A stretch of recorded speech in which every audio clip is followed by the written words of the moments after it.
and welcome to the Tangle of the Day.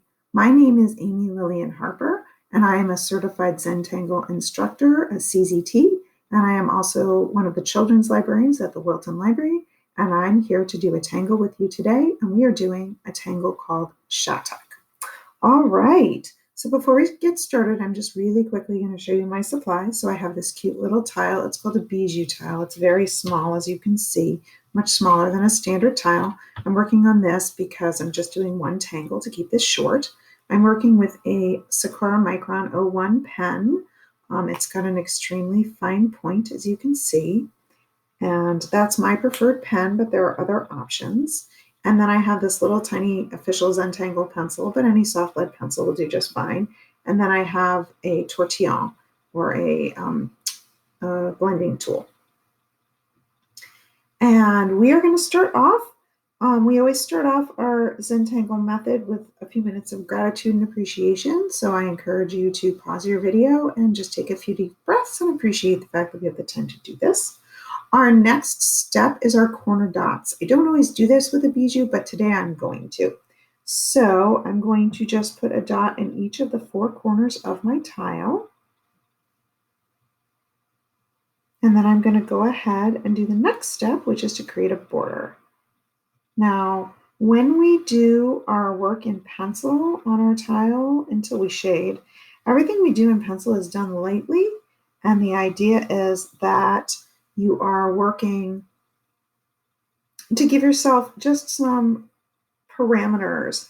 And your goal here is not to constrain yourself, but just to give yourself a little bit of control and to contain your space a little bit.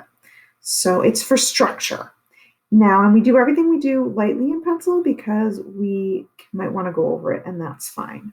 Now, for this tangle we're going to do today, it works best in bands. So I'm going to go ahead and do what we call a string, and I'm going to create 3 bands, and that's just to divide up my space. And I'm going to put my pencil aside. I'm going to get out my pen, and I am going to use those as kind of a guide to create my space that I'm going to be working in. So I'm actually retracing my border, and then I'm going to draw an aura, or a thin line.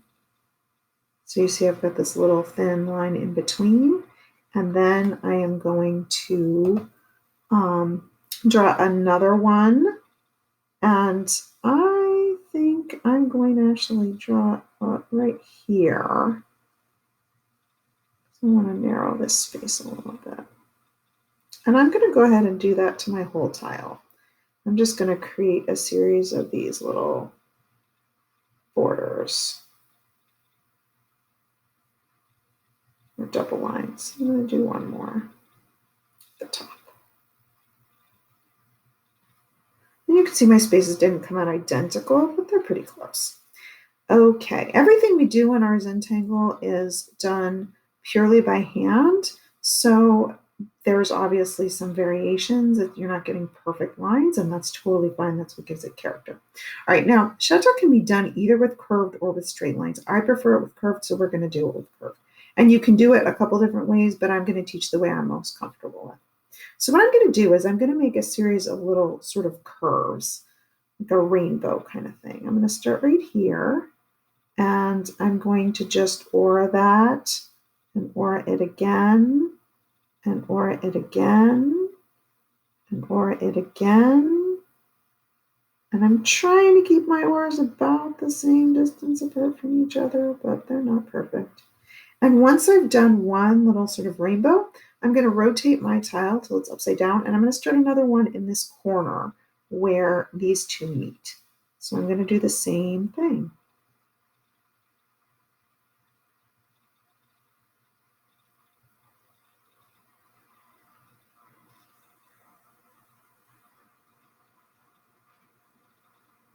And then guess what? I'm going to rotate it back around and do it again. So I'm just doing this series of little curved lines. You can do the same thing with straight lines, and you'll get more of a triangular shape rather than this sort of rainbow shape. But I really like the curved lines better. I find them easier personally, but I also just like the way they look.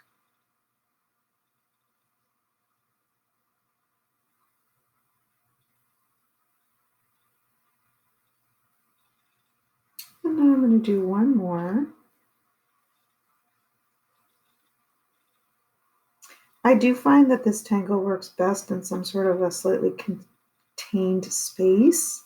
And you can see I'm now coming to my border here. And I could break the border, but I don't really want to. So I'm just going to use that as my natural ending place. And I'm going to stick one more little one in there, because there would be one and it would be continuing on. And now I'm going to do the same thing in these two spaces. Now you can do them so that they kind of create certain shapes, but I really just want to start here. So I'm going to just start again, and maybe for the third one, I will do it in the opposite so you can see the differences of how it's going to come out.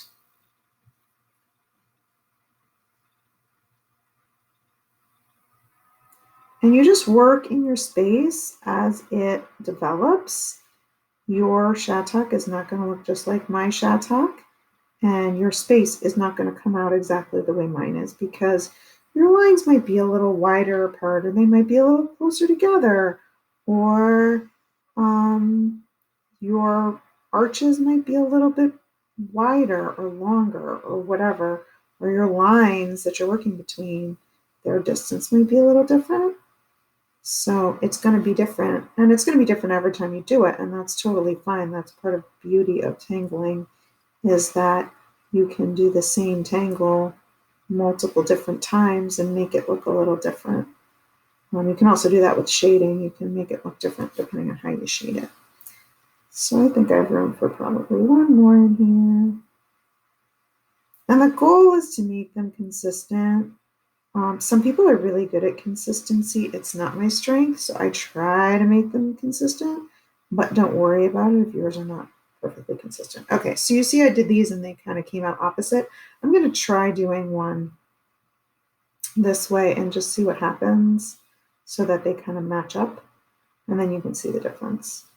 I obviously kind of seem to like going the other direction, so we'll see how well it comes out, but here we go.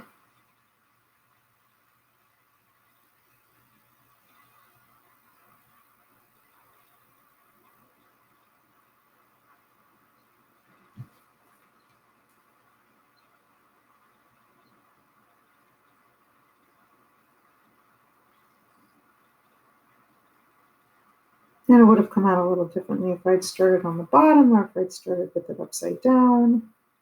And you'll notice that as I work, I'm constantly turning my tile. That's part of what makes this particular tangle work.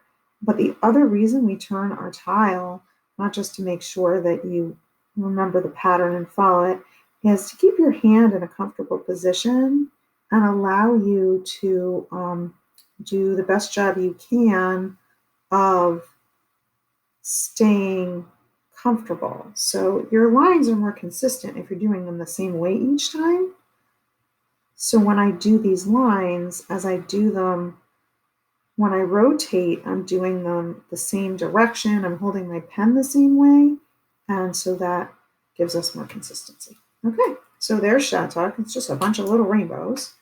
And now I'm going to move on to shading. I'm going to take my pencil, and I'm just going to go ahead and I'm going to lay down. You can see I'm holding it sort of at an angle, not holding it straight up and down.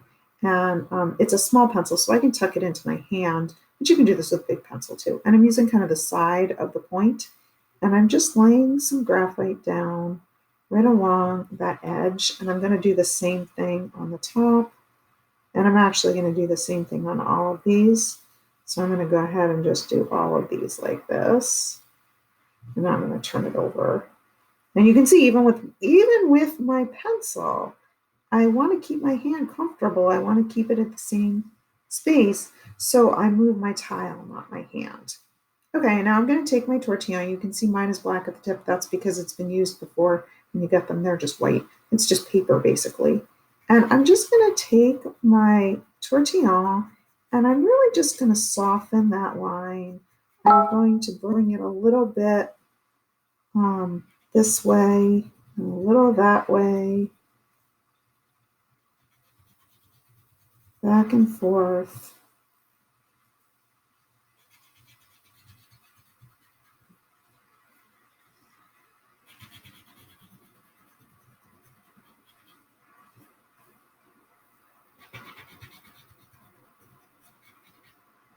Okay.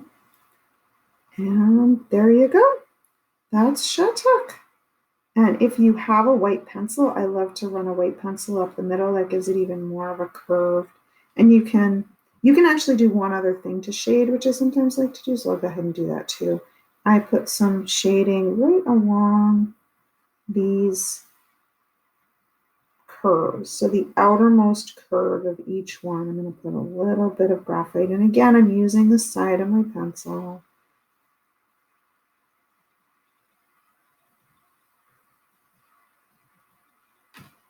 And then I'm going to take my tortillon and I'm just going to smooth that out. I'm not going to draw it out because when you shade, the thing you don't want is to make the whole thing gray, because then there's no point in shading, it just all looks gray. But if you just soften that just the littlest bit, instead of looking like a pencil line, it starts to look like a shadow. And I'm actually going to just smooth that out a little bit more right there. Didn't get it smooth quite enough along here, so I'm just going to work that in. You can see I'm using my tortillon at an angle as well. Again, if you use the point, you will squish it. So there we go. That's Shattuck. And I'm going to just flip that over. And I am going to, I'm just going to put my initials because it's a small, and I'm going to date it. And it is May 26th. And this is Shattuck. That's how you spell it. And then we always end, we finish up by not just signing the back, but putting our initials on the front. So I'm going to do that. And I am all done. So there is Shattuck. I hope you enjoyed this video.